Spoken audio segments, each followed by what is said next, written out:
Bonjour et bienvenue sur Anglais Cours Club. Aujourd'hui, nous allons voir les confusing verbs, c'est-à-dire les verbes que l'on peut confondre.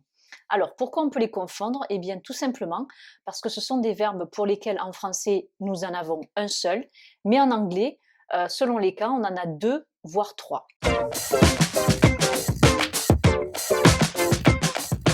Alors, les confusing verbs les plus connus, bien sûr, c'est les verbes to do et to make, qui veulent tous les deux dire faire.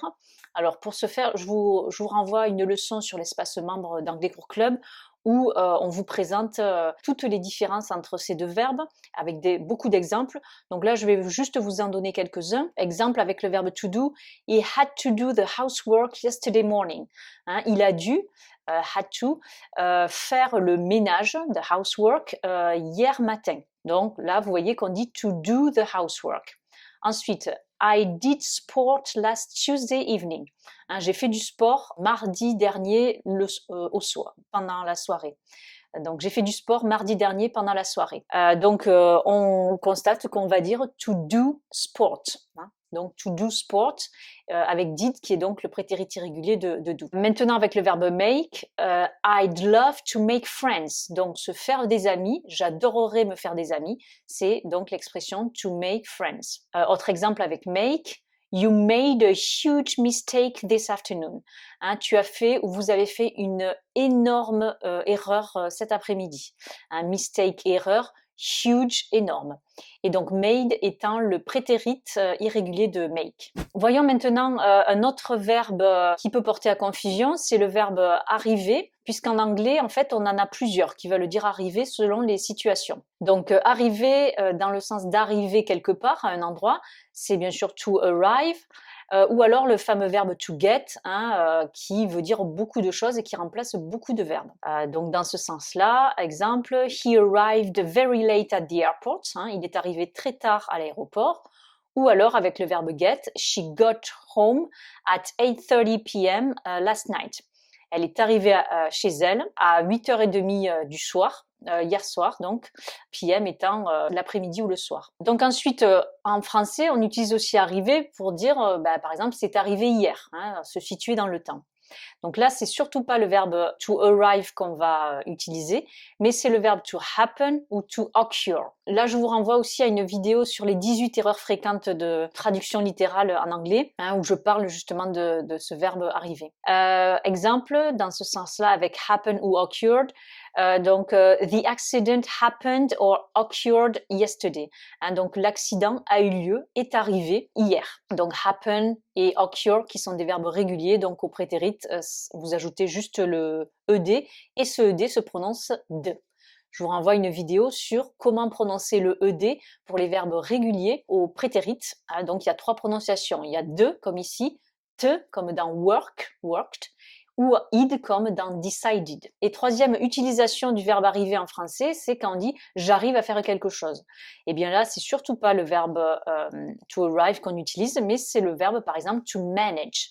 Exemple, you managed to convince him. Congrats. Tu as réussi à le convaincre. Congrats, c'est le diminutif de congratulations, donc félicitations. Alors, voyons maintenant le verbe porter qui en anglais se traduit soit par to wear, soit par to carry. Alors, wear, où là vous avez un EA qui se prononce est, donc c'est un homophone de wear, le mot interrogatif ou. Je vous renvoie à une vidéo sur les homophones en anglais, donc les mots qui se prononcent de la même façon, mais qui évidemment n'ont pas le même sens. Alors, to wear, c'est tout ce qu'on porte sur le corps. Donc, évidemment, ça va être les habits, les bijoux, les lunettes, les chapeaux, les accessoires. Par exemple, on va dire « He's wearing a hat today ». Donc là, ça veut bien dire qu'il porte un chapeau aujourd'hui sur la tête. Maintenant, si je dis « He's carrying a hat today », avec le verbe to carry, eh bien là, ça voudrait dire qu'il le porte à la main. Donc vous voyez que carry, c'est par contre le verbe qui veut dire porter à la main ou sur le dos. Ici, j'ai mis ces verbes au présent continu. He's wearing or he's carrying. Pourquoi? Parce que on est dans la description de ce qu'on a sous les yeux. Donc c'est un des cas d'utilisation du présent continu et non pas le présent simple. Donc là, n'hésitez pas à aller voir aussi les vidéos et les leçons sur la différence entre le présent simple et le présent continu. Alors, autre exemple avec ces deux verbes donc qui veulent dire porter au prétérit, donc avec wear qui donne wore au prétérit. She wore pink pants at the party last night. Elle portait des pantalons roses à la fête hier soir. Pants étant le mot américain pour pantalon, et on dit en anglais britannique trousers. Maintenant avec le verbe carry qui lui est régulier, donc ça donne carried. They carried a heavy suitcase on Monday at the airport. Ils ont ou elles ont porté une valise lourde, heavy suitcase, lundi à l'aéroport. Voyons maintenant le verbe gagner qui se traduit en anglais de 3 façons différentes. D'abord, on a le verbe to win, qui veut dire plutôt gagner une compétition sportive ou gagner un prix. Exemple, she won a gold medal last year.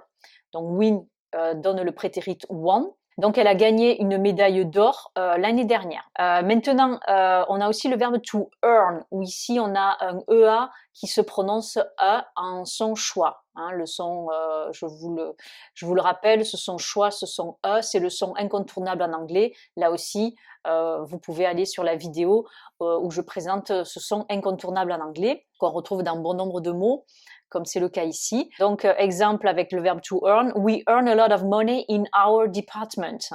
Nous gagnons beaucoup d'argent dans notre service, department. Donc là, vous voyez, earn, c'est gagner en général de l'argent et c'est le fruit de notre travail. Et ensuite, on a un troisième gagner, c'est le verbe to gain. Our turnover gained 5 points last year. Notre chiffre d'affaires, turnover, a gagné, a atteint, on a réussi à atteindre en fait 5 points l'année dernière. Donc vous voyez que là aussi c'est gagné, mais on saisit un peu la nuance. Maintenant, voyons une confusion fréquente pour le verbe apprendre. Parce que nous en français on dit j'apprends à l'école et mes professeurs m'apprennent. Alors qu'on devrait dire mes professeurs m'enseignent.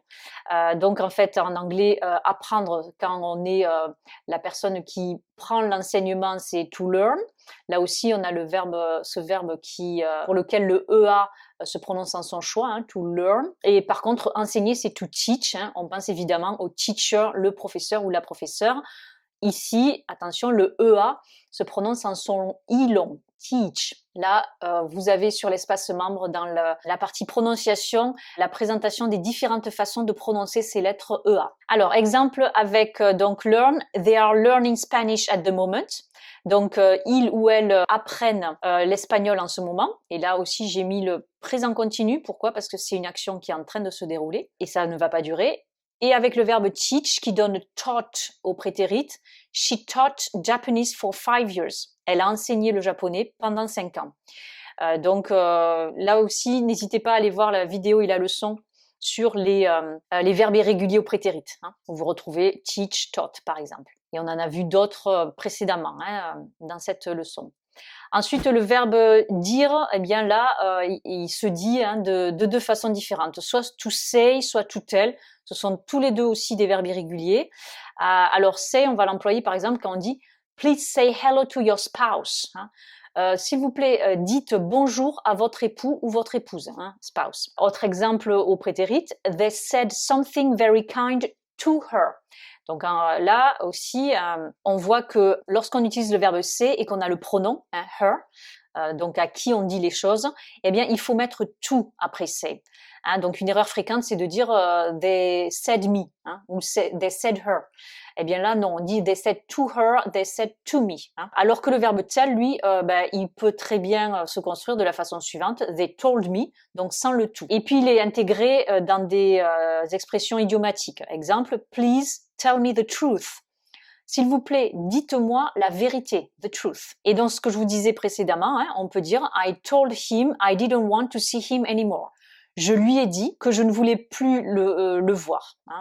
Didn't want to see him anymore. Je ne voulais plus le voir. Donc là, vous voyez, j'ai dit I told him, j'ai pas dit I told to him. Alors qu'avec le verbe say, on devrait avoir le to avant le pronom. Voyons maintenant les verbes to rise et to raise, qui veulent dire lever, se lever, augmenter. Alors, le rise, on l'utilise avec le soleil. Hein.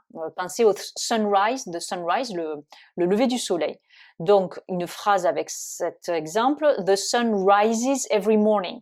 Le soleil se lève tous les matins. Hein, ici, j'ai utilisé le présent simple. Pourquoi? Parce que c'est quelque chose qui arrive tout le temps. Donc, vous voyez que le soleil, il se lève, il ne lève personne. Autre exemple, avec rise qui donne rose au prétérit. The turnover rose dramatically last quarter. Hein, the turnover, qui est le chiffre d'affaires, a augmenté de façon spectaculaire, dramatically, et pas de façon dramatique, last quarter, le trimestre dernier. Donc là, vous voyez aussi que rise est un synonyme donc de to grow, hein, to go up, to increase, donc augmenter. Alors maintenant, le verbe raise qui lui est régulier, eh bien en fait, on lève quelque chose, on augmente quelque chose. Donc c'est un verbe transitif. Alors que le verbe to rise est un verbe intransitif, c'est-à-dire qui n'accepte pas de complément d'objet.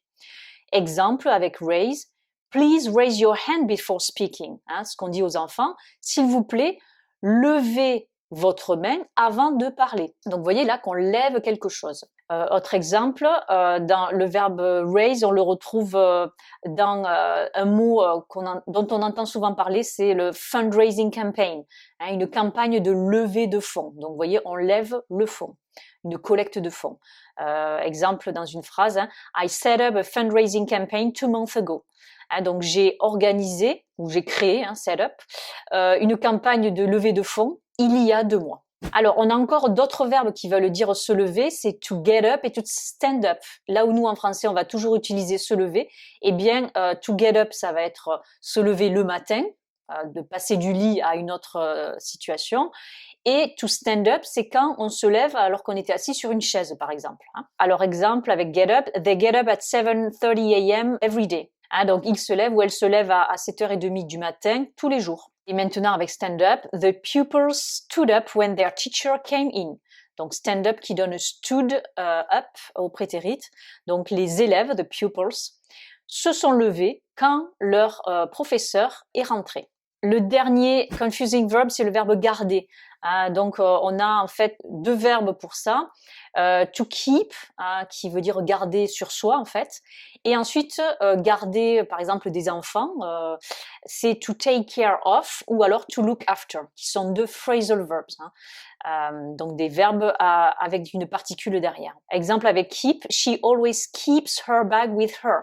Elle garde toujours son sac avec elle. Et avec take care of ou look after, my mother is looking after or my mother is taking care of my kids today. Hein, donc ma mère s'occupe, garde mes enfants aujourd'hui. Hein. Et là, avec toujours l'utilisation du présent continu. Pourquoi? Parce que c'est aujourd'hui, today, et donc c'est une situation un peu inhabituelle et qui ne va pas durer. Voilà, j'espère que cette leçon et cette vidéo vous auront aidé à y voir un peu plus clair avec tous ces confusing verbs. Hein, là, vous avez vraiment les principaux. Et sur ce, je vous souhaite une très bonne journée and see you pretty soon for a new adventure in English. Bye bye!